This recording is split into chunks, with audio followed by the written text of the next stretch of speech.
अस्सलामुअलैकुम। आज हम बात करेंगे पाकिस्तान तहरीक-ए-इंसाफ के ऊपर ये जो क्रैकडाउन और उनका जो रवैया था, ये जो मुल्क में इंतशार की फ़ज़ा है उस वक़्त। ये हालांकि उनका रवैया तो पहले से ही एंटी इस्टेब्लिशमेंट था, वो बोल रहे थे, बात कर रहे थे, मगर इस वक़्त इस लेवल पर, इस पीक पर क्यों पहुँच गया, ये कार्रवाई पहले क्यों नहीं हुई? इसकी वजूहात जो हैं, जो पाकिस्तान में लोकल जो सियासत है वो अपनी जगह पर है ही है, मगर पाकिस्तान के जो हालात है इस पर बैरूनी असरात ज़्यादा होते हैं, इसकी वजह पर लोकल जो है वो मामला ख़राब होते हैं। तो हम इसमें जो कुछ दोस्त ममालिक का भी कुछ असर है, किरदार है, उस पर आज हम बात करेंगे। इसमें हम सबसे पहले जो पाकिस्तान का सबसे अच्छा जो दोस्त है, चाइना।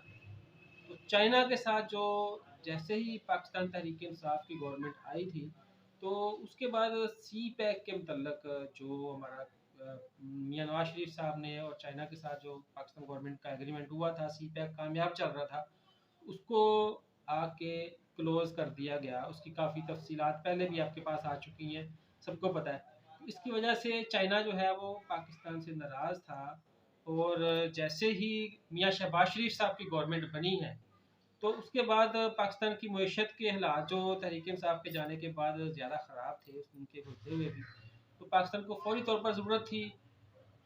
तो पाकिस्तान ने, मियाँ शहबाज शरीफ साहब ने चाइना का दौरा किया और उनके पास जाके जब उनसे मदद का मुतालबा किया और दोबारा से कहा कि हम सी पैक को फिर चलाना चाहते हैं, मगर उन्होंने कहा जी हम आपका कैसे हम इतबार करें, पहले भी हमने सी पैक पर इतनी इन्वेस्टमेंट की है, और उसको जनाब साबका जो आपकी गवर्नमेंट है उन्होंने आगे इसको बंद कर दिया था। तो ये ठीक नहीं है। तो आप इसको कैसे, क्या गारंटी है इस चीज़ की कि हम दोबारा ये अगर करते हैं तो फिर चलता रहेगा ये निज़ाम? तो फिर उस पर उन्होंने कहा था कि पहले भी सिविल जो गवर्नमेंट थी उन्होंने ये एग्रीमेंट किया था, मगर जो अस्करी इदारे हैं वो और तहरीक इंसाफ मिल के इन्होंने ये जो क्लोज कर दिया था। तो आप मियाँ उनको एस्टेब्लिशमेंट जो है उनको भेजें, जो कि असल पाकिस्तान के जो बात गारंटी दे सकते हैं, जिनकी गारंटी ज़्यादा वैलिड है। तो फिर जनाब हमारे army chief general Asim Munir साहब गए थे, जिनके कहने पर चाइना ने फिर इस चीज़ को तस्लीम किया था कि ठीक है हम आपकी मदद करते हैं, और उन्होंने $2 अरब का इमदाद का ऐलान किया था।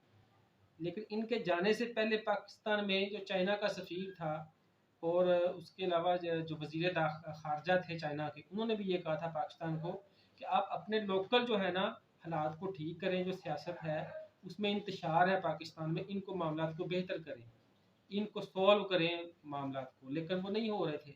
तो फिर ये दौरे के बाद वो चीज़ें तय पा गई कि आप अगर दोबारा से फिर से तहरीक इंसाफ आ जाती है, और ये दोबारा फिर सी पैक बंद हो जाएगा। तो ये वहाँ पर कुछ चीज़ों पर गारंटी हुई थी कि ये अब दोबारा इनका जो है ना वो आने नहीं दिया जाएगा, इनको रोका जाएगा। तो एक जो है किरदार ये भी है।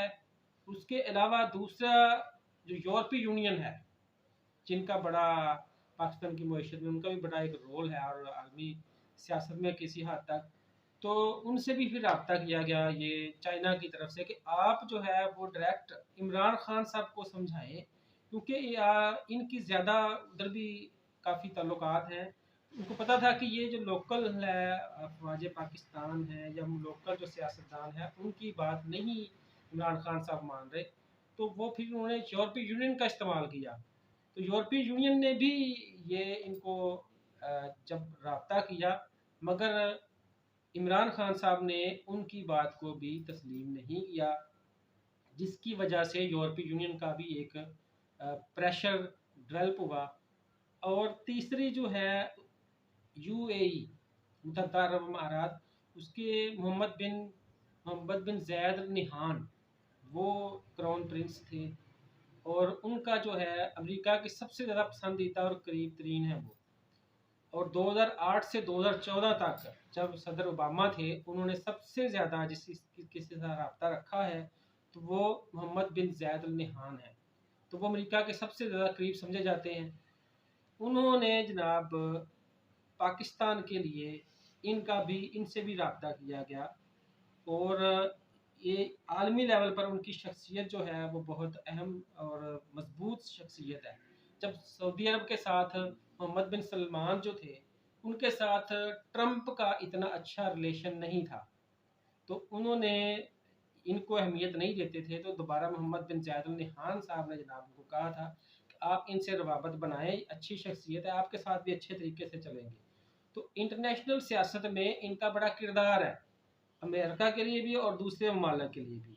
और यूएई जो है यहाँ का पाकिस्तान के साथ बहुत अहम जो रिलेशन है, ये तकरीबन 4 लाख पाकिस्तानी जो हैं वहाँ पर काम करते हैं और 50-60 करोड़ तकरीबन महाना 50-60 करोड़ डॉलर महाना पाकिस्तान को भेजते हैं। और अगर सालाना इसका एवरेज लगाई जाए तो 7 से सवा 7 अरब डॉलर की है। तो इतनी तजारत जो है 10 अरब डॉलर की तजारत पाकिस्तान करता है उनके साथ। तो इस मुल्क का पाकिस्तान पर बहुत ज़्यादा जो है ना असरात हैं और पाकिस्तान उनको नाराज़ नहीं कर सकता। और ये देखें कि इनके साथ सऊदी अरब जो है पाकिस्तान का इनके साथ बहुत अहम ताल्लुक है। मगर जब इमरान खान साहब पाकिस्तान के वज़ीर आज़म थे, तो आपको याद होगा एक घड़ी वाला वाक़या जो सबको याद है। हम तो लोकल तो सियासत में कहते हैं आई गई बात, कोई मसला नहीं, किसी की चीज़ ले ली है, बेच ली, खा ली, कुछ भी। मगर जो ममालिक हैं, जो इज़्ज़तदार हैं, जो वो इन चीज़ों को भूलते नहीं हैं। और उनको जब पता चला कि उनको जो 2 सिर्फ घड़ियाँ उन्होंने बनवाई थी, एक उन्होंने दी थी खुद अपने लिए और एक इमरान खान साहब के लिए। उनको पता चला कि यही घड़ी जो है वो उनके अपने मुल्क में ही आके जनाब सेल हो रही है, उनको कीमत लगवाई जा रही है। उन्होंने बहुत ज़्यादा इस चीज़ को फ़ील किया, मगर वो नाराज़ भी हुए इस वजह से। मगर बाजवा साहब ने जाके दोबारा उनसे फिर राब्ता करके तो सुलह की कोशिश की। उसके बाद पाकिस्तान को फिर कुछ इमदाद वहाँ से भी मिली थी।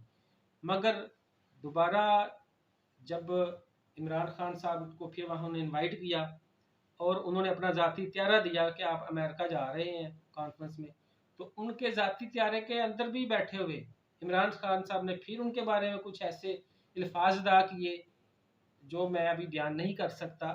तो वो उन्होंने उनको पता चल गया, हर चीज़ सेंसर होती है।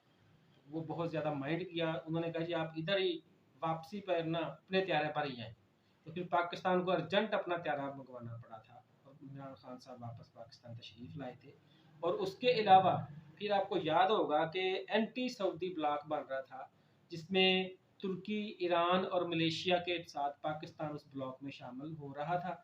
इमरान खान साहब वहाँ जा रहे थे और एंटी तुर्की ब्लॉक था, एंटी सऊदी अरब ब्लॉक था।